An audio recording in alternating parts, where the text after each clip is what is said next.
दोस्तों, हम हमेशा से पहाड़ों के बीच बसे सुकून और शांति का कंपैरिजन शहरों के बीच बसे शोर और भागदौड़ से करते आए हैं। जब भी हम सभी की छुट्टियों का सीजन शुरू होता है या हम कहीं घूमने का प्लान बनाते हैं, तो हम सभी को पहाड़ों के बीच जाना बहुत पसंद होता है, जिसमें केदारनाथ, बद्रीनाथ, हरिद्वार, रुद्रप्रयाग, यहाँ जाना तो हमारी विश लिस्ट में शामिल होता ही है। इसमें भी कोई दो राय नहीं होगी कि ज्यादातर तीर्थ स्थल भी पहाड़ों के बीच ही मौजूद हैं, जिनमें से केदारनाथ और बद्रीनाथ एक कॉमन नाम है। जितने खूबसूरत ये टूरिस्ट प्लेसेस होते हैं और जितना मन खुश कर देने वाला यहाँ का नेचर होता है, उतना ही खूबसूरत इन टूरिस्ट प्लेसेस तक पहुँचने का सफर भी होता है। हर जगह हरे पेड़ पौधे, नदियाँ, जैसे सारा नेचर यहीं पर समा गया हो। यहाँ रह रहे लोगों का भी सादा जीवन जीने का जो सेटिस्फेक्शन होता है, वो भी हमें बहुत ही ज्यादा मन को लुभाता है। लेकिन आपने कहावत सुनी है, दूर से जंगल जितना खूबसूरत लगता है, पास जाके उतना ही खतरनाक हो जाता है। एक दौर ऐसा भी था जब ये कहावत रुद्रप्रयाग और आसपास के इलाकों में रहने वाले लोगों और तीर्थ यात्रियों के लिए डरावना सच बन गई थी। आप इस बात का अंदाजा लगा सकते हैं कि रुद्रप्रयाग और आसपास के इलाकों में रह रहे लोगों के लिए जो पहाड़ों में बसा सुकून था, वो एक खौफनाक सपने में बदल गया था। यहाँ की हवा में जो चिड़ियों की और पक्षियों की चहचहाहट थी, वो एक चीख में तब्दील हो गई थी। उस दौर का डर इतना ज्यादा था कि तीर्थ पर आए लोग भी यहाँ अपनी जान हथेली पर लेके आते थे। सबको यही डर खाए रहता था कि क्या वो सही सलामत इन पहाड़ों से वापस तीर्थ करके घर पहुंच पाएंगे, या फिर सिर्फ उनकी कभी ना लौटने की खबर ही उनके घर वालों तक पहुंचेगी। ऐसा ही एक दौर था साल 1918 से 1926 तक का, जब यहाँ एक आदमखोर तेंदुए ने पहाड़ों के सुकून और चैन को छीन लिया था।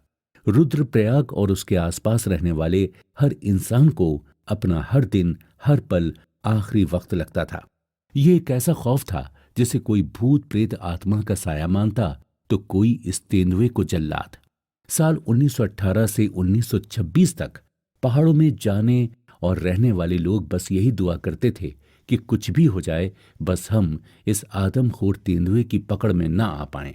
नमस्कार दोस्तों, मैं हूं आरजे गौहर परवेज और आप सुन रहे हैं कुकू एफएम पर ऑथर जिम कॉर्बेट की ये फुल ऑडियो बुक, जिसका नाम है the man eating leopard of Rudraprayag. दोस्तों, बड़े बुजुर्ग कहते हैं, आदत एक ऐसी चीज है जो अगर अच्छी हो तो इंसान को सक्सेसफुल बना सकती है और अगर बुरी हो तो उसे बर्बाद कर सकती है। लेकिन ये आदत एक ऐसा शब्द है जो सिर्फ इंसानों के लिए ही नहीं बना, बल्कि ये आदत जानवरों में भी लग जाती है। और एक तेंदुए की इंसानों के मांस खाने की ये एक आदत साल 1918 से 1926 तक 125 से भी ज्यादा लोगों के मौत की वजह बनी। रुद्रप्रयाग और आसपास के इलाकों में हालात इतने खौफनाक हो गए थे कि सरकार और फॉरेस्ट डिपार्टमेंट ने मौत के बढ़ते आंकड़ों से परेशान होकर इस आदमखोर तेंदुए की खोज करके शिकार करने के लिए इनाम भी रख दिए थे। लेकिन इस आदमखोर तेंदुए का आतंक दिन ब दिन बढ़ता ही जा रहा था। तो आखिर कैसे रुद्रप्रयाग और उसके आसपास रहने वाले गांव वासियों ने इस आतंक से छुटकारा पाया? आखिर कैसे एक तेंदुआ आदमखोर बन गया जिसे इंसानों की मौत करने में मजा आने लगा? और कैसे हजारों तरीके अपनाने के बाद भी जिम कॉर्बेट और उनकी फॉरेस्ट टीम इस आतंक को खत्म करने में नाकाम हो रही थी? वो दौर वहां रहने वाले हर गढ़वाली के लिए किस तरीके का रहा था? आखिर कैसे वहां रहने वाले लोग इस डर का सामना करते थे? क्या राज छिपा था इस आदमखोर तेंदुए के हर शिकार के पीछे? आखिर क्या कहानी है रुद्रप्रयाग में रहने वाले इस आदमखोर तेंदुए की, और कैसे जिम कॉर्बेट ने इस खौफनाक माहौल से लोगों को छुटकारा दिलवाया? क्या ये सच में भूत प्रेत आत्मा का साया ही था जो गढ़वालियों को परेशान किए हुए था? जानिए ऑथर जिम कॉर्बेट की the man eating leopard of Rudraprayag की इस फुल ऑडियो बुक में। आप सुन रहे हैं कुकू एफएम, सुने जो मन चाहे। दोस्तों, अगर आप तेज धूप वाले मैदानी क्षेत्रों में रहने वाले हिंदू हैं और दूसरे हिंदुओं की तरह आपको भी तीर्थ यात्रा करनी है, बद्रीनाथ, केदारनाथ के पुराने मंदिरों के दर्शन करने हैं, तो आपको अपनी तीर्थ यात्रा हरिद्वार से शुरू करनी होती है। हरिद्वार से लेकर केदारनाथ तक आपको पैदल चलना होता है और केदारनाथ से बद्रीनाथ तक के सफर पर पहाड़ों से होते हुए नंगे पांव चलना होता है। लेकिन उससे पहले आपको हरिद्वार के सबसे पवित्र स्थान हर की पौड़ी कुंड में डुबकी लगाने के बाद वहां के बहुत से मंदिरों में दर्शन के लिए जाना चाहिए। वहां नदियों में सिक्के उछालने की मान्यता है। ऐसा कहा जाता है कि अगर आप सिक्के उछालना भूल गए तो आपको हरिद्वार के कुष्ठ रोगियों का श्राप भी लग सकता है। भले ही जिन लोगों के श्राप लगने का डर हमें दिखाया जाता है वो हमसे भी ज्यादा पैसे अपनी झोपड़ियों में रखे होते हैं, फिर भी इनके अभिशाप से बचने के लिए ज्यादा कुछ नहीं करना पड़ता, बस कुछ तांबे के सिक्के देने पड़ते हैं। इसी के साथ ही आप एक अच्छे हिंदू के द्वारा किए जाने वाले सभी रीति रिवाजों को पूरा कर लेते हैं और यहीं से आपकी लंबी तीर्थ यात्रा की शुरुआत होती है। हरिद्वार से निकलने के बाद आप सबसे पहले तीर्थ नगरी ऋषिकेश पहुंचते हैं।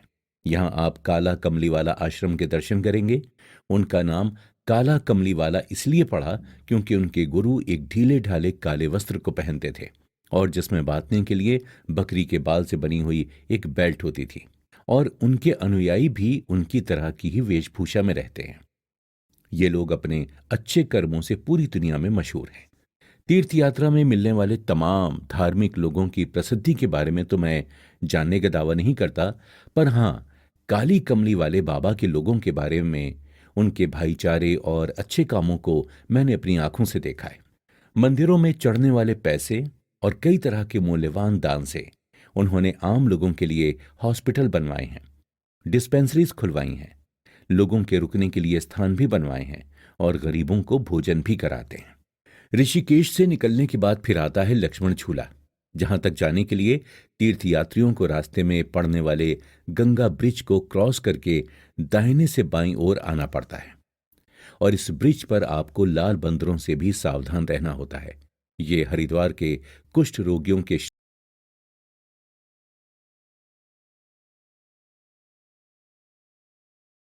श्राप से भी ज्यादा खतरनाक होते हैं।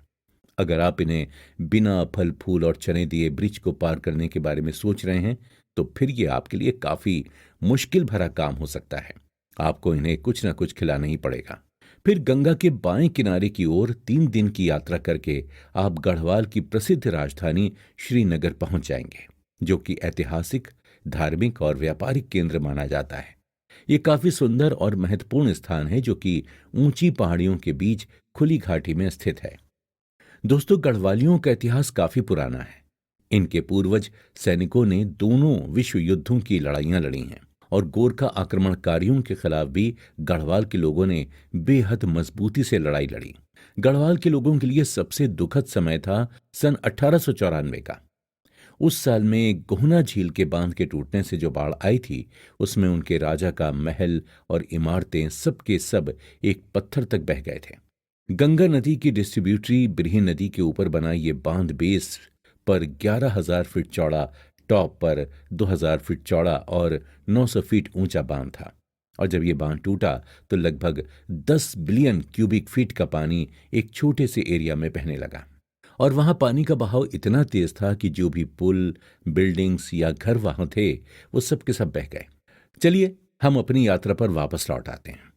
तो अब आपको श्रीनगर से चतीखल तक एक कठिन चढ़ाई का सामना करना पड़ेगा। यूं समझ लीजिए कि आपको गंगा घाटी और केदारनाथ के अलौकिक सुंदर वादियों के लुत्फ की थोड़ी भरपाई करनी पड़ती है। चतीखल से बस 1 दिन की यात्रा और तय करनी पड़ती है, फिर आप गोला बराई के सुंदर स्थान तक पहुंच जाते हैं। केदारनाथ और बद्रीनाथ के बीच ये एक छोटी सी बस्ती है। यहाँ एक बहुत बड़ा शुद्ध पानी का गर्त है जिसमें सीधे पहाड़ों का स्वच्छ पानी आता है। दूसरे मौसमों में भी यहाँ पर पानी के कई सारे झरने होते हैं जो सीधे पर्वतों के पानी से बने होते हैं, जिन्हें हम पीने के लिए या फिर किसी भी काम के लिए इस्तेमाल कर सकते हैं। तीर्थ स्थल से 100 गज दूर यहाँ एक आम का पेड़ है जिस पर एक घर बना है जो कि गुलाब राय के मालिक का घर है। अब हम आगे इनके बारे में आपसे और भी बातें करेंगे, अभी आप इनको सिर्फ अपने जहन में बनाए रखें। यहां से बस 2 मील दूर चलने के बाद आप रुद्रप्रयाग पहुंच चुके होंगे, जिसके आगे आपका रास्ता अलकनंदा से होते हुए मंदाकिनी के बाएं तट से केदारनाथ की ओर जाता है। लेखक बताते हैं कि यहाँ से उनका रास्ता तीर्थयात्रियों से अलग हो जाता है, क्योंकि उनका घर पहाड़ों की ओर नैनीताल में पड़ता है और इस जगह से जहाँ लाखों यात्रियों की तीर्थ यात्रा चलती है, यह रास्ता काफी खड़ा और खुरदरा है, जिसकी ऊंचाई पर चढ़ने से आपके फेफड़ों को सांस लेने में काफी परेशानी हो सकती है। और अगर आप कभी समुद्र तल के ऊपर या फिर किसी चढ़ाई वाले स्थान पर नहीं गए हैं, तो ये यात्रा आपके लिए काफी कठिन साबित होगी। आप जब इन खड़ी पहाड़ियों की चढ़ाई कर रहे होंगे, तो खुरदरी जमीन पर आपके पैरों से कभी कभी थोड़ा खून भी निकल सकता है, जिसे देखकर आपके मन में विचार आएगा कि जिस चीज के लिए आप इतनी मेहनत कर रहे हैं, क्या वो आपको मिलेगी, और क्या आप इतनी मेहनत आगे भी कर पाएंगे। पर दोस्तों, श्रद्धा में बड़ी ताकत होती है, बहुत शक्ति होती है। आप एक सच्चे हिंदू होने के नाते इस चढ़ाई पर जाने के लिए खुद को मोटिवेट करते रहेंगे और ऊंचाई तक का सफर खुशी खुशी तय करेंगे। दोस्तों नमस्कार, आप सुन रहे हैं कुकू एफएम पर audio book the man eating leopard. इसके लेखक हैं जिम कॉर्बेट। मैं हूं आरजे गौहर परवेज। कुकू एफएम, सुने जो मन चाहे। दोस्तों, प्रयाग शब्द का हिंदी अर्थ होता है संगम। जहां दो या दो से अधिक नदियां मिलती हैं, उन्हें हम संगम या प्रयाग कहते हैं। रुद्रप्रयाग में केदारनाथ से मंदाकिनी और बद्रीनाथ से अलकनंदा नदी आकर एक दूसरे में मिलती है, और यहां से दोनों नदियों का पानी साथ मिलकर एक नदी की तरह बहता है, जिसे हिंदू श्रद्धा भाव से गंगा माई कहते हैं, और ये पूरी दुनिया में गंगा नदी के नाम से जानी जाती है। अब बात आती है मेन टॉपिक की, जो कि है द मैन ईटर, जिसका हिंदी में अर्थ होता है आदमखोर। जब भी कोई जानवर इंसानों को खाने लगता है, तो उसे हम आदमखोर कहते हैं, फिर चाहे वो तेंदुआ हो या चीता। इस बुक का केंद्र एक आदमखोर तेंदुआ ही है। तेंदुआ बाकी जानवरों की तरह आतताई नहीं होता। उसे जब कोई चोट लग जाती है या आसानी से कुछ खाने को नहीं मिलता है, तब वो आदमखोर बन जाता है। पर चीते की तरह वो हमेशा से आदमखोर नहीं होता। गढ़वाल के लोग ज्यादातर हिंदू हैं, और मृत शरीर का दाह संस्कार करने की विधि हिंदुओं में होती है। अक्सर दाह संस्कार की विधि किसी नदी या झरने के किनारे ही की जाती है, ताकि राख नदी में बह जाए। पर गढ़वाल के अधिकतर गांव घाटियों में बसते हैं, और इतनी ऊंचाई पर अगर किसी की डेथ हो जाती है, तो दूर दूर तक नदी का कोई किनारा नहीं मिलता जहां दाह संस्कार हो सके। इसमें कई लोगों की मदद लेनी पड़ती है, तब जाकर कहीं ये काम पूरा हो पाता है। हिंदुओं में हर संस्कार विधि विधान से ही होता है, पर कभी कभी जब इन घाटियों में कोई महामारी फैलने लगती है, तो इसे रोकने के लिए दाह संस्कार की प्रॉपर विधि रोक दी जाती है, और मृत शरीर के मुंह में जलता कोयला रखकर घाटियों में फेंक दिया जाता है। और जिन क्षेत्रों में ये लाशें फेंकी जाती हैं, वहां रहने वाले जानवरों को जब आसपास आसानी से भोजन नहीं मिलता, तो वो उन्हीं लाशों को खाने लगते हैं और उन्हीं से अपना पेट भरने लगते हैं। जब महामारी खत्म हो जाती है और सब कुछ पहले जैसा सामान्य होने लगता है, तो लोगों की डेथ भी कम हो जाती है। फिर इन जानवरों को इंसानों का मांस नहीं मिल पाता, पर तब तक इन्हें इंसानों के मांस की आदत लग चुकी होती है, और इसी वजह से वो आदमखोर बनने लगते हैं। सन 1918 में एक बार इन्फ्लुएंजा महामारी आई थी, जो गढ़वाल की घाटियों में बहुत तेजी से फैली थी, जिसकी चपेट में वहां की आधी से ज्यादा आबादी आ गई थी, और इस दौरान वहां के तेंदुए लाशों को खा खा कर आदमखोर बन चुके थे। महामारी तो खत्म हो गई, पर उसके बाद पूरे गढ़वाल क्षेत्र में एक आदमखोर तेंदुए का आतंक फैल चुका था। सन 1918 में उस आदमखोर तेंदुए की चपेट में आने वाला पहला आदमी बैंजी गांव का था, और सन 1926 में आदमखोर तेंदुए का आखिरी शिकार होने वाला आदमी भिंसवरा गांव का था। इस पूरे समय के दौरान सरकारी आंकड़ों में इस तेंदुए द्वारा 125 लोगों का शिकार दर्ज किया गया।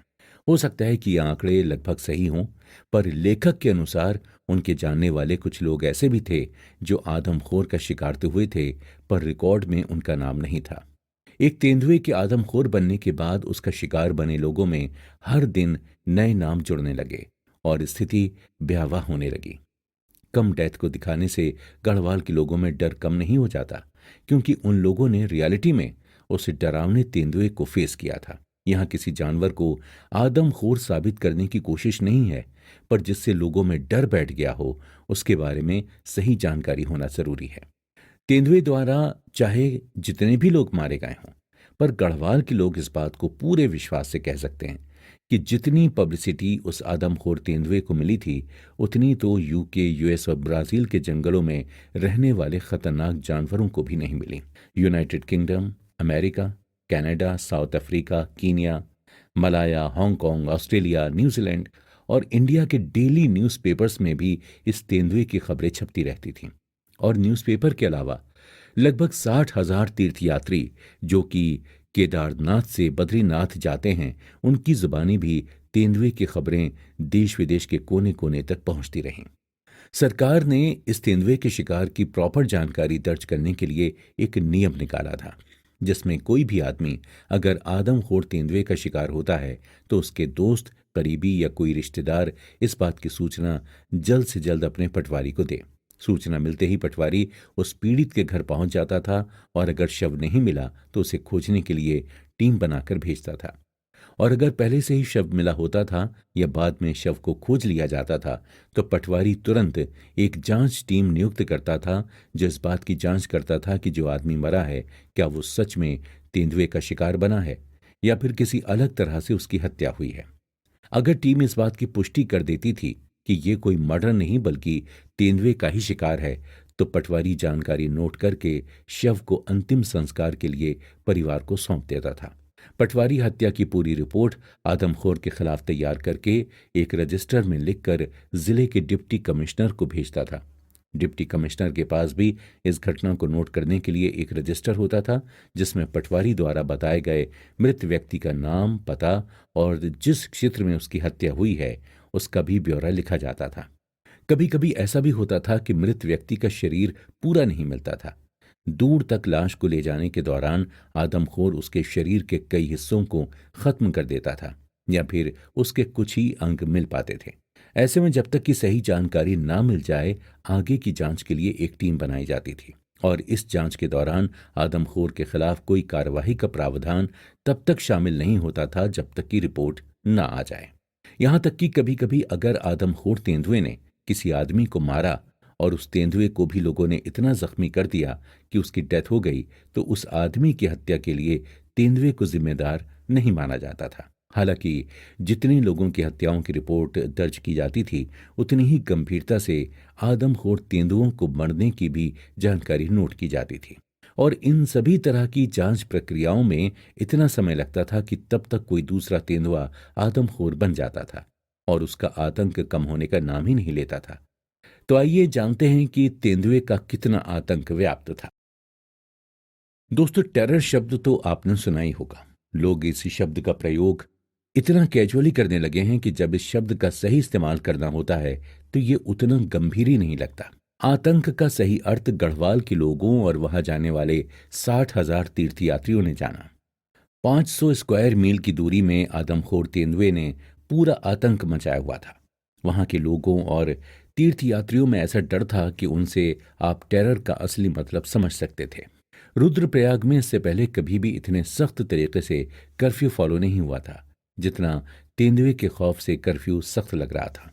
जिन सड़कों पर लोग नहीं दिख रहे थे, आम दिनों में वहां लोगों की काफी चहल पहल रहती थी। लोग मीलों दूर अपने काम से अकेले भी सड़कों से जाया करते थे। महिलाएं जानवरों के चारे के लिए घास काटने पहाड़ों तक चली जाती थीं। बच्चे स्कूल जाते थे और कभी कभी सूखी लकड़ियों को इकट्ठा करने बाहर जाते थे। वहीं जब गर्मियों का मौसम होता था तो तमाम तीर्थयात्री बद्रीनाथ और केदारनाथ के मंदिरों के दर्शन के लिए जाते थे। पर आदमखोर तेंदुओं के डर से ये माहौल बिल्कुल बदल गया था। जो लोग काम से बाजार या कहीं बाहर गए होते थे, उन्हें सही सलामत घर पहुंचने की चिंता लगी रहती थी। जो महिलाएं चारे के लिए घास काटने जाती थीं, इस समय आदमखोर के डर से वो भी सोचती थीं कि कितनी ज्यादा घास घर ले आई जाए, जिससे कुछ दिन बाहर ना निकलना पड़े। जो बच्चे पहले स्कूल जाते थे और लौटते वक्त थोड़ा लेट आते थे या फिर सूखी लकड़ियों को इकट्ठा करने चले जाते थे, उनकी माताओं को चिंता होने लगती थी और वो अपने बच्चों को किसी भी काम के लिए बाहर नहीं भेजना चाहती थी। और तो और जो तीर्थयात्री गढ़वाल के इलाकों से घूमने या दर्शन करने के लिए गुजरते थे या फिर बीच में कुछ देर रुककर आराम करना चाहते थे, उनसे भी गांव के लोग जल्द से जल्द किसी बंद जगह पर रुकने के लिए कहते थे और बाहर न टहलने की सलाह देते थे। रात के वक्त तो पूरे इलाके में एकदम सन्नाटा सा छा जाता था। कहीं कोई जरा सी भी हलचल नहीं सुनाई देती थी। लोग अपने घरों के दरवाजों को अच्छे से बंद करके खुद को अंदर सुरक्षित महसूस करते थे। यहाँ तक कि कुछ लोग इतने डरे हुए थे कि वो अपने घरों में और मजबूत दरवाजे लगवा रहे थे। यहाँ तक कि जो तीर्थयात्री वहाँ किसी लोकल के घरों में जगह नहीं पाते थे तो उन्हें भी तीर्थ स्थलों में एक साथ रखा जाता था। तेंदुए के आने के डर से कोई भी किसी भी तरह के शोर शराबे से बचता था। गढ़वाल के लोगों में जो डर 8 साल तक बना रहा, वो असली आतंक था। अब हम आपको इस आतंक से जुड़े कुछ और किस्से बताते हैं। गढ़वाल का एक अमीर शख्स था और वहां पर उसकी 40 बकरियां थीं और उनकी जिम्मेदारी उस व्यक्ति ने एक अनाथ बच्चे को दी थी जिसकी उम्र सिर्फ 14 साल थी। वो बकरियों को चराकर जब घर आता था तभी उसे खाना मिलता था और खाने के बाद उनका मालिक उस लड़के को उन्हीं बकरियों के साथ एक कमरे में बंद कर देता था। बकरियों का कमरा सबसे नीचे के फ्लोर पर जस्ट मालिक के कमरे के नीचे था। लड़का बकरियों से खुद को बचाने के लिए और सोने के लिए कमरे के बाएं कोने को पकड़ लिया करता था और वहीं छुप कर सो जाया करता था। जब लड़का और बकरियां कमरे में बंद कर दी जाती थीं तो उनका मालिक एक लकड़ी के हत्थे को अलग से लगाता था जिससे दरवाज़ा खुले नहीं, और लड़का भी अंदर से सुरक्षा के लिए एक पत्थर को गेट से सटाकर रख दिया करता था। फिर भी एक दिन वह लड़का तेंदुए का शिकार हो गया और मारा गया। उसके मालिक ने बार बार सबसे यही कहा कि दरवाज़ा हमेशा की तरह ही पूरी सख्ती से बंद था और अंदर से लड़के ने भी पूरी मजबूती से दरवाज़ा बंद किया था। उन पर तेंदुए के पंजों के निशान थे। जाहिर है तेंदुए ने उस दरवाजे को जबरदस्ती खोला होगा। मालिक इस बात को मान रहा था कि किसी भी तरह के लकड़ी के हत्थे या कोई पत्थर हमारे लिए तो भारी हो सकते हैं, पर उस तेंदुए के लिए ये सब हटाना आसान रहा होगा। पर बात यह आती है कि जिस छोटे से कमरे में वो 40 बकरियां और लड़का बंद था, वहां तो पैर रखने की भी जगह नहीं थी। फिर भी वो तेंदुआ जैसे किस तरह से कमरे के बाएं कोने तक पहुंच गया। वो क्या बकरियों की पीठ पर चढ़कर गया होगा या फिर उनके नीचे से, क्योंकि जाहिर है कि इतनी सारी बकरियां उस समय उस कमरे में मौजूद थीं।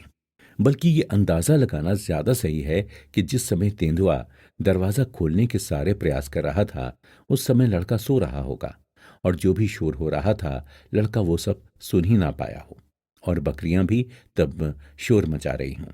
तब तेंदुआ दरवाजा खोलकर कमरे में घुसा हो, पर फिर भी ये मानना पड़ेगा कि शायद लड़के ने किसी हेल्प के लिए आवाज भी ना लगाई हो, और इस तरह वो लड़का जिस हादसे का शिकार हो गया उसके बारे में मालिक को कोई खबर ही ना लगी हो।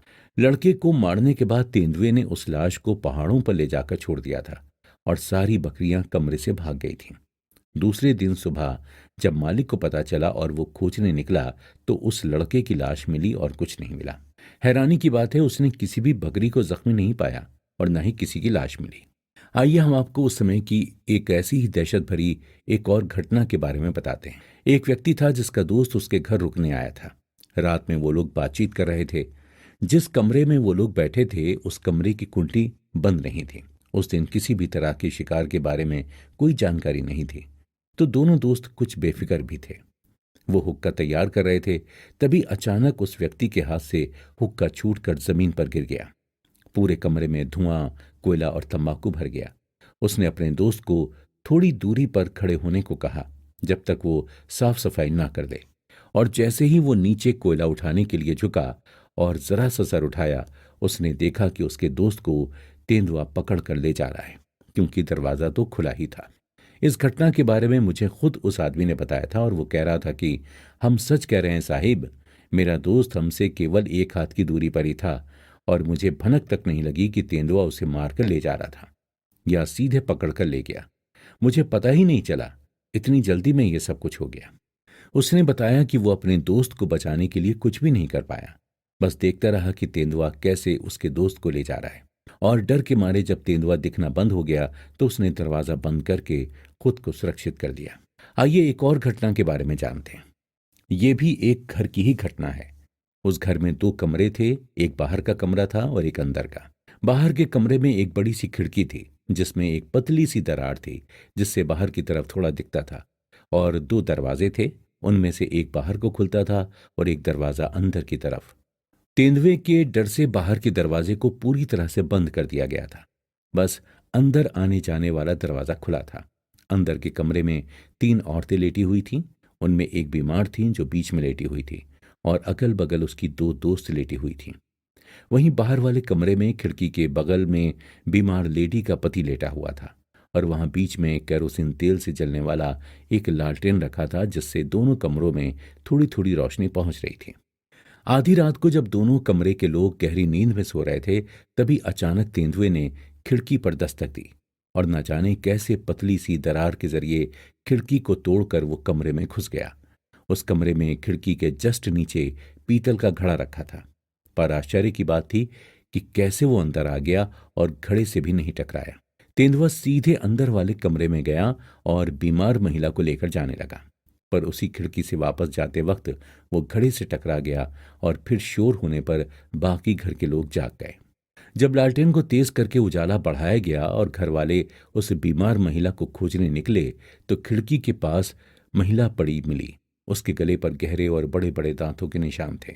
जो बाकी दोनों महिलाएं उस कमरे में थीं, उनमें से एक नर्स थी। उसने ही मुझको इस पूरी घटना के बारे में बताया था, और बताते हुए बाद में उस महिला ने कहा कि जिस बीमार महिला को तेंदुआ उठाकर ले गया था, वो इतनी ज्यादा बीमार थी कि कुछ ही दिनों में जिंदा नहीं रह पाती। ये महज हमारी किस्मत थी कि तेंदुए ने उसे चुना। ऐसी ही एक घटना गुज्जरों की थी। दो गुज्जर सगे भाई थे जो अपनी 30 भैंसों के झुंड को एक चारागाह से दूसरे चारागाह ले जा रहे थे, और उनमें से बड़े भाई की एक 11 साल की लड़की भी साथ में थी। वो लोग उस जगह से पूरी तरह अनजान लग रहे थे। या तो उन्हें आदमखोर तेंदुओं के बारे में कोई खबर नहीं थी, या फिर वो ये सोचकर चल रहे थे कि उनकी भैंसें उन्हें आदमखोर जानवरों से सुरक्षित रखेंगे। सड़क के किनारे लगभग 8,000 फीट की ऊंचाई पर मैदानी क्षेत्र जैसी जमीन थी। दोनों गुज्जरों ने उस स्थान को अपने कैंप के लिए चुना, और वहां रुकने के लिए जंगलों से जरूरी लकड़ियां पत्ते इकट्ठा करने लगे।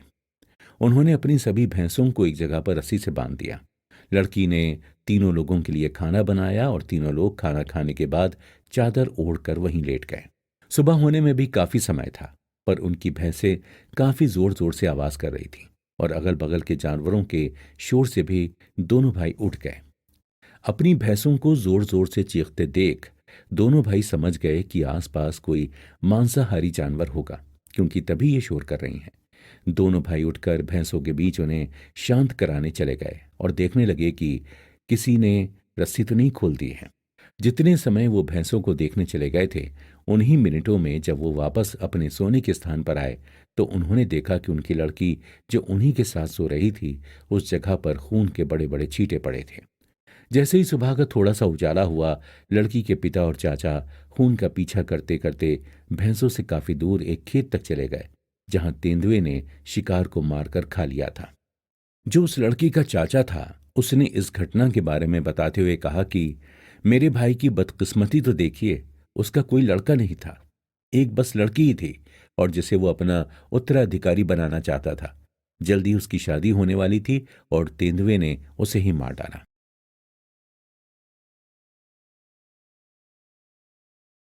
आप सोचिए ये कितनी दर्दनाक घटना थी। ऐसी तमाम घटनाएं गढ़वाल के इलाके में हुई थीं।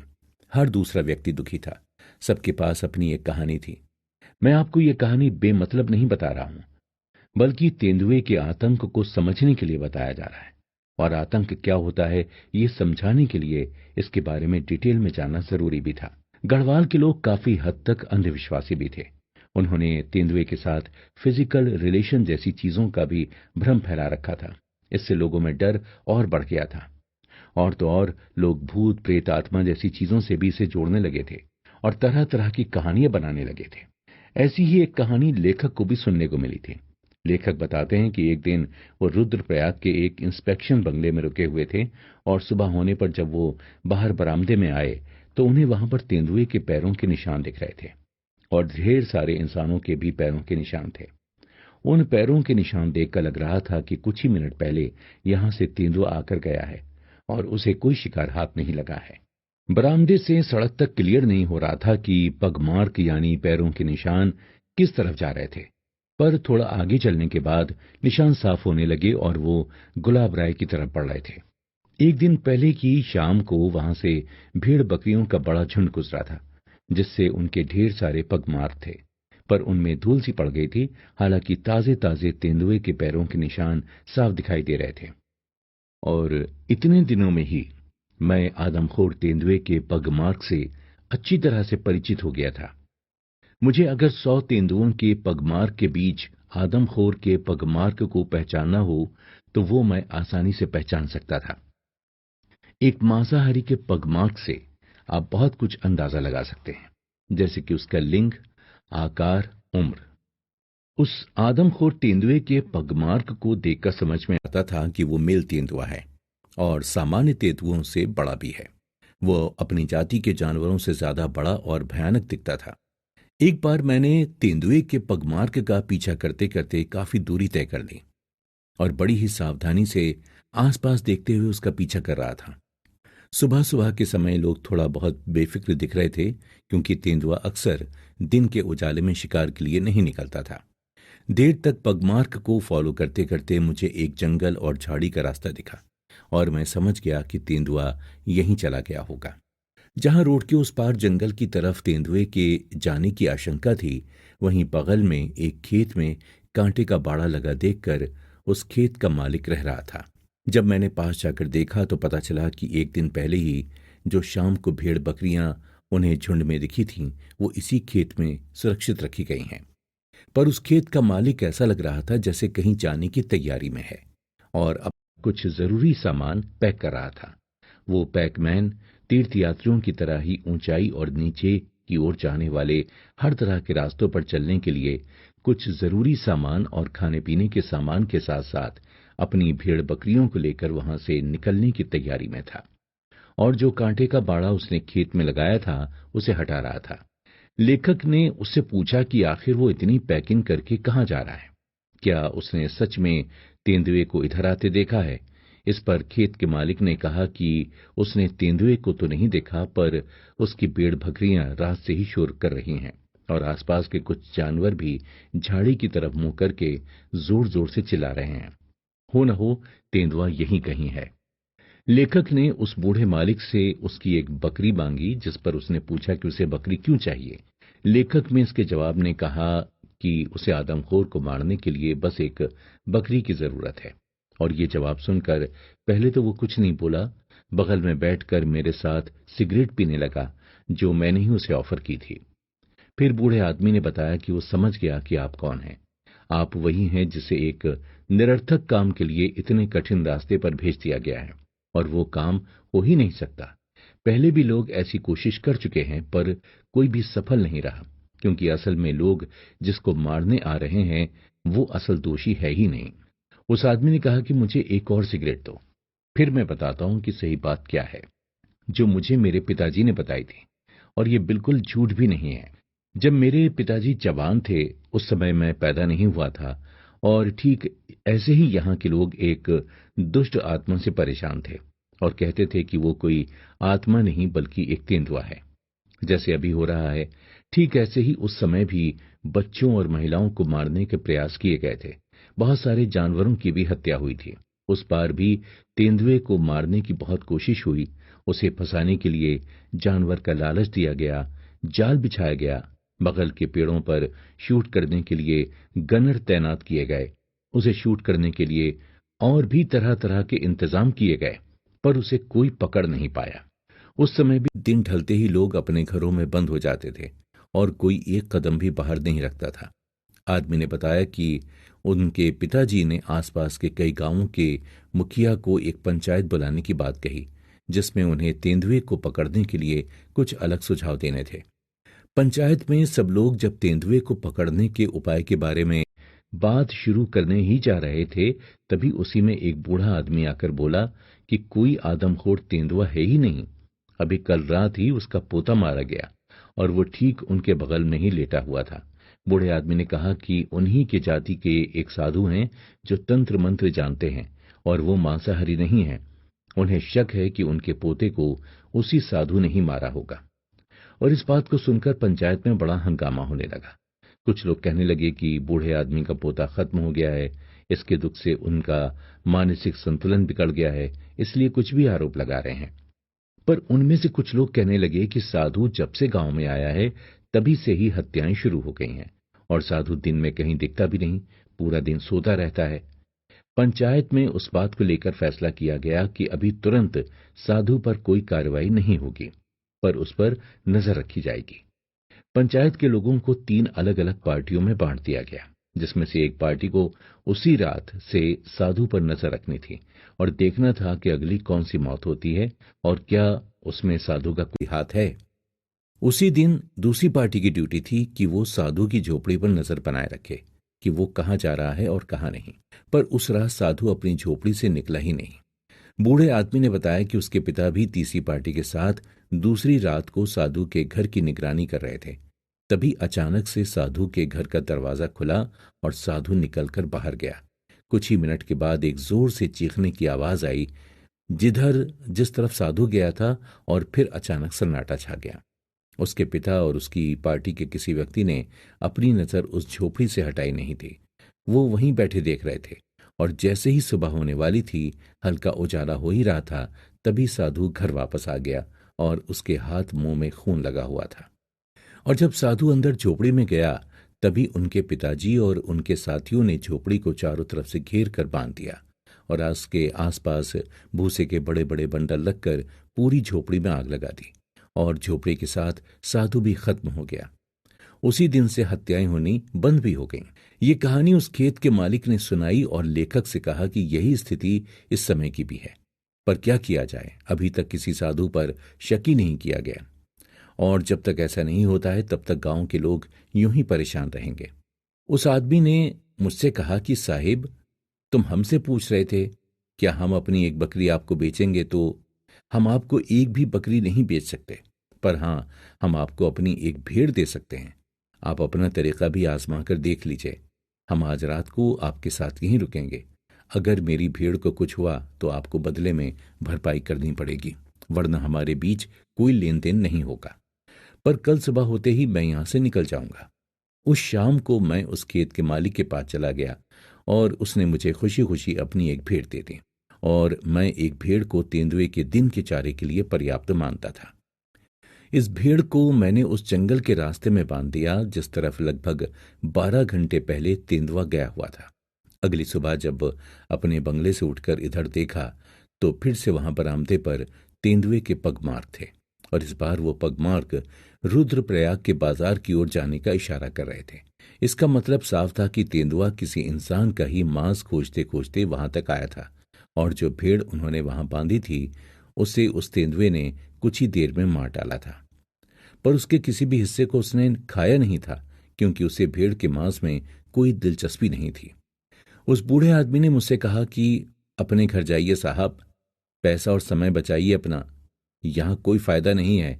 और इतना कहकर वो अपने जानवरों के झुंड के साथ हरिद्वार के रास्ते निकल गया।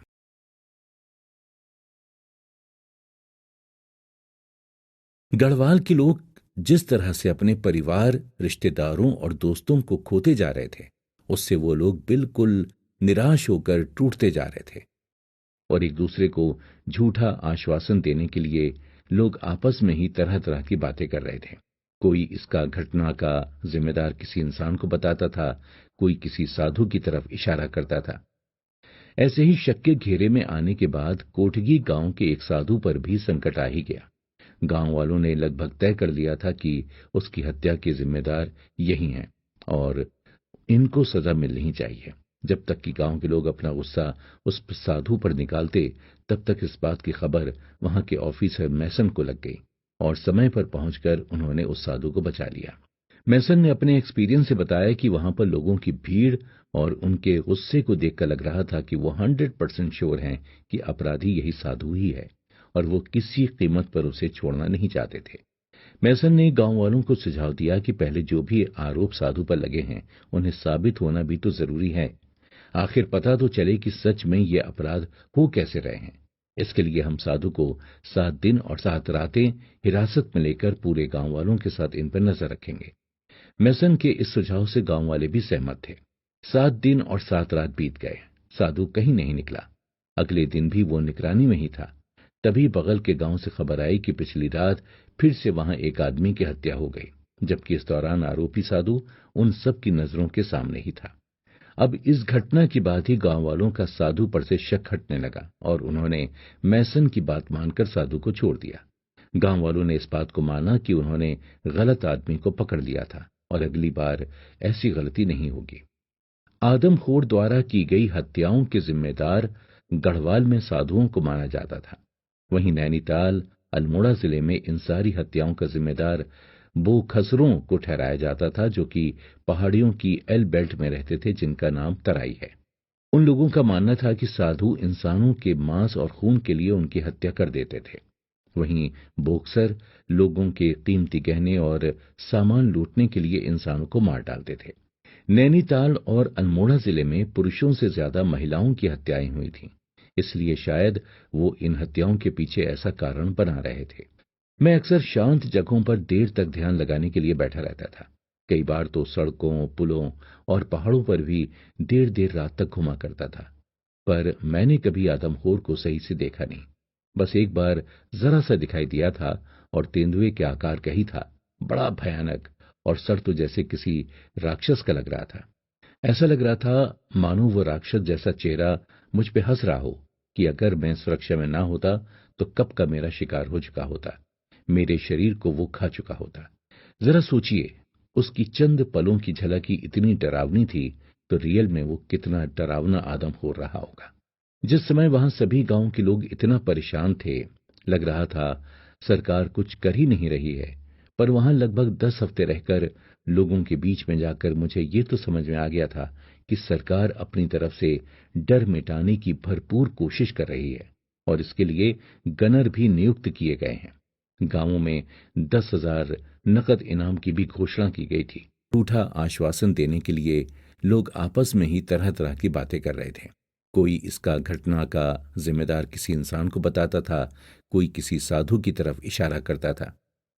ऐसे ही शक के घेरे में आने के बाद कोटगी गांव के एक साधु पर भी संकट आ ही गया। गांव वालों ने लगभग तय कर लिया था कि उसकी हत्या के जिम्मेदार यही हैं और इनको सजा मिलनी ही चाहिए। जब तक कि गांव के लोग अपना गुस्सा उस साधु पर निकालते, तब तक इस बात की खबर वहां के ऑफिसर मैसन को लग गई और समय पर पहुंचकर उन्होंने उस साधु को बचा लिया। मैसन ने अपने एक्सपीरियंस से बताया कि वहां पर लोगों की भीड़ और उनके गुस्से को देखकर लग रहा था कि वो 100% श्योर हैं कि अपराधी यही साधु ही है और वो किसी कीमत पर उसे छोड़ना नहीं चाहते थे। मैसन ने गांव वालों को सुझाव दिया कि पहले जो भी आरोप साधु पर लगे हैं, उन्हें साबित होना भी तो जरूरी है। आखिर पता तो चले कि सच में ये अपराध हो कैसे रहे हैं। इसके लिए हम साधु को 7 दिन और 7 रातें हिरासत में लेकर पूरे गांव वालों के साथ इन पर नजर रखेंगे। मैसन के इस सुझाव से गांव वाले भी सहमत थे। 7 दिन और 7 रात बीत गए, साधु कहीं नहीं निकला। उठते जा रहे थे और एक दूसरे को झूठा आश्वासन देने के लिए लोग आपस में ही तरह तरह की बातें कर रहे थे। कोई इसका घटना का जिम्मेदार किसी इंसान को बताता था, कोई किसी साधु की तरफ इशारा करता था। ऐसे ही शक के घेरे में आने के बाद कोटगी गांव के एक साधु पर भी संकट आ ही गया। गांव वालों ने लगभग तय कर लिया था कि उसकी हत्या के जिम्मेदार यही हैं और इनको सजा मिलनी ही चाहिए। जब तक कि गांव के लोग अपना गुस्सा उस साधु पर निकालते, तब तक इस बात की खबर वहां के ऑफिसर मैसन को लग गई और समय पर पहुंचकर उन्होंने उस साधु को बचा लिया। मैसन ने अपने एक्सपीरियंस से बताया कि वहां पर लोगों की भीड़ और उनके गुस्से को देखकर लग रहा था कि वो 100% श्योर हैं कि अपराधी यही साधु ही है और वो किसी कीमत पर उसे छोड़ना नहीं चाहते थे। मैसन ने गांव वालों को सुझाव दिया कि पहले जो भी आरोप साधु पर लगे हैं, उन्हें साबित होना भी तो जरूरी है। आखिर पता तो चले कि सच में ये अपराध हो कैसे रहे हैं। इसके लिए हम साधु को 7 दिन और 7 रातें हिरासत में लेकर पूरे गांव वालों के साथ इन पर नजर रखेंगे। मैसन के इस सुझाव से गांव वाले भी सहमत थे। 7 दिन और 7 रात बीत गए, साधु कहीं नहीं निकला। अगले दिन भी वो निगरानी में ही था। तभी बगल के गांव से खबर आई कि पिछली रात फिर से वहां एक आदमी की हत्या हो गई, जबकि इस दौरान आरोपी साधु उन सब की नजरों के सामने ही था। अब इस घटना के बाद ही गांव वालों का साधु पर से शक हटने लगा और उन्होंने मैसन की बात मानकर साधु को छोड़ दिया। गांव वालों ने इस बात को माना कि उन्होंने गलत आदमी को पकड़ लिया था और अगली बार ऐसी गलती नहीं होगी। आदमखोर द्वारा की गई हत्याओं के जिम्मेदार गढ़वाल में साधुओं को माना जाता था। वहीं नैनीताल, अल्मोड़ा जिले में इन सारी हत्याओं का जिम्मेदार बोखसरों को ठहराया जाता था, जो कि पहाड़ियों की एल बेल्ट में रहते थे, जिनका नाम तराई है। उन लोगों का मानना था कि साधु इंसानों के मांस और खून के लिए उनकी हत्या कर देते थे। वहीं बोक्सर लोगों के कीमती गहने और सामान लूटने के लिए इंसानों को मार डालते थे। नैनीताल और अल्मोड़ा जिले में पुरुषों से ज्यादा महिलाओं की हत्याएं हुई थीं, इसलिए शायद वो इन हत्याओं के पीछे ऐसा कारण बना रहे थे। मैं अक्सर शांत जगहों पर देर तक ध्यान लगाने के लिए बैठा रहता था। कई बार तो सड़कों, पुलों और पहाड़ों पर भी देर देर रात तक घुमा करता था, पर मैंने कभी आदमखोर को सही से देखा नहीं। बस एक बार जरा सा दिखाई दिया था और तेंदुए के आकार का ही था, बड़ा भयानक, और सर तो जैसे किसी राक्षस का लग रहा था। ऐसा लग रहा था मानो वो राक्षस जैसा चेहरा मुझ पे हंस रहा हो कि अगर मैं सुरक्षा में ना होता तो कब का मेरा शिकार हो चुका होता, मेरे शरीर को वो खा चुका होता। जरा सोचिए, उसकी चंद पलों की झलक ही इतनी डरावनी थी, तो रियल में वो कितना डरावना आदमखोर रहा होगा। जिस समय वहां सभी गांव के लोग इतना परेशान थे, लग रहा था सरकार कुछ कर ही नहीं रही है, पर वहां लगभग 10 हफ्ते रहकर लोगों के बीच में जाकर मुझे ये तो समझ में आ गया था कि सरकार अपनी तरफ से डर मिटाने की भरपूर कोशिश कर रही है और इसके लिए गनर भी नियुक्त किए गए हैं। गांवों में 10,000 नकद इनाम की भी घोषणा की गई थी। गांव वालों ने खुद बताया कि सरकार काफी कोशिश कर रही है, लेकिन कोई पकड़ में आ ही नहीं रहा। सरकार ने गढ़वाल में लगभग 4,000 लाइसेंस गन रखने वालों को भी आदमखोर को मारने के लिए कहा था। सरकार ने आदमखोर को मारने के लिए 4,000 के अलावा 300 स्पेशल गनर भी नियुक्त किए थे। गढ़वाल रेजिमेंट के ऑफिसर्स को अपनी राइफल घर ले जाने की भी अनुमति थी। प्रेस के माध्यम से पूरे देश के शिकारी लोगों से अपील की गई थी कि वो जिस भी तरह से मदद कर सकें, उस आदमखोर को पकड़ने में उनका स्वागत है। जिन जिन सड़कों पर आमतौर पर आदमखोर के आने का अंदाजा होता था, वहां बकरियों और दूसरे जानवरों को भेजकर जाल भी बिछाया जाता था, जिससे उसके शिकार के दौरान आदमखोर को पकड़ा जा सके। सरकार की तरफ से गांवों के पटवारियों और ऑफिसर्स को जहर सप्लाई किया गया और कहा गया कि जितनी भी हत्याएं हुई हैं, उन सभी लाशों को जहरीला कर दिया जाए, शायद उसका जहर खाकर आदमखोर मर जाए। यही नहीं, सरकारी ऑफिसर्स अपने पर्सनल रिस्क पर सरकार और जनता की मदद के लिए लगातार डटे हुए थे। इतने सारे प्रयासों के बाद फाइनली एक गन शॉट से उस आदमखोर के बाएं पैर की उंगली में छोटी सी चोट लगी थी, और वो भी मामूली ही निकली।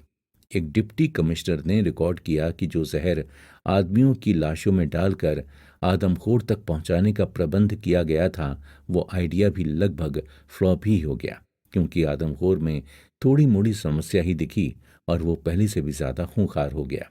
सरकार द्वारा किए गए तमाम प्रयासों और अपील के बाद कुछ इंटरेस्टिंग रिजल्ट्स भी सामने आए, जिनमें से 3 से 4 इंसिडेंट्स हम आपके साथ डिस्कस करेंगे।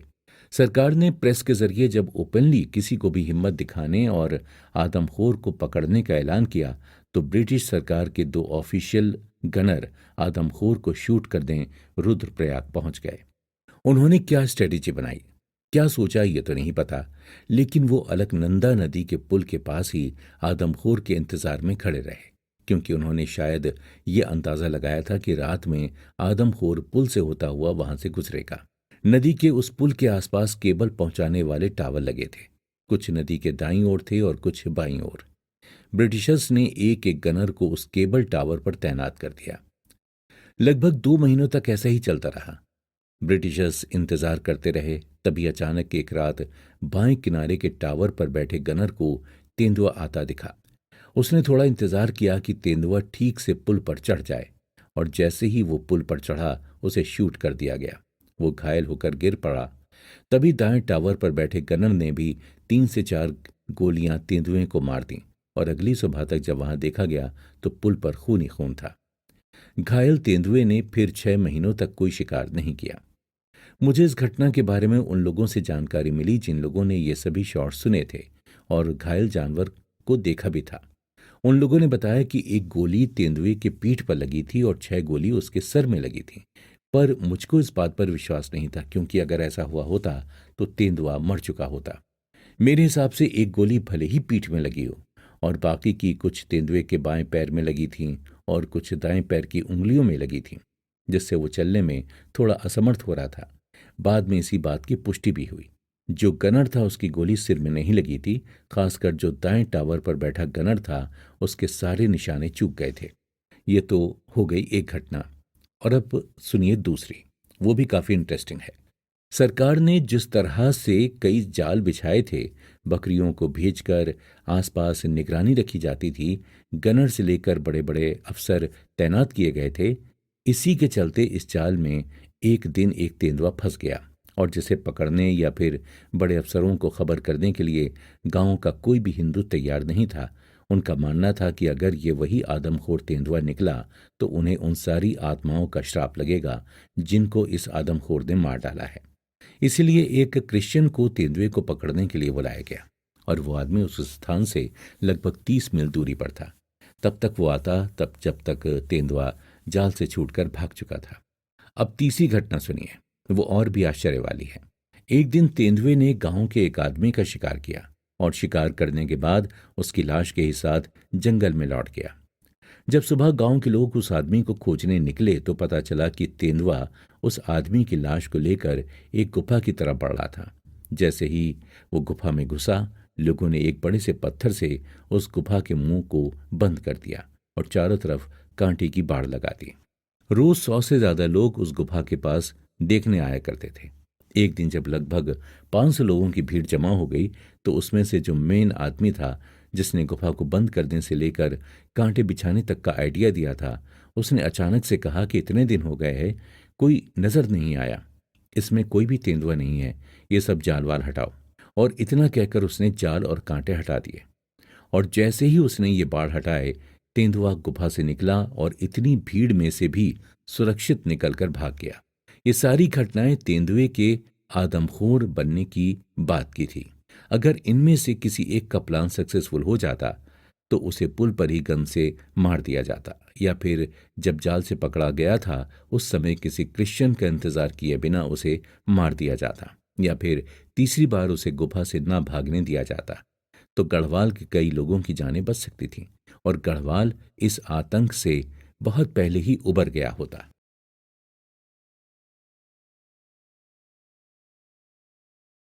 अब आइए जानते हैं कैसे और कब लेखक आदमखोर के आतंक के समय गढ़वाल पहुंचे। सन 1925 में एक बार नैनीताल के चार्लेट थिएटर में Gilbert and Sullivan's yeomen of the guard का शो चल रहा था, जिसे देखने मैं नैनीताल पहुंचा था।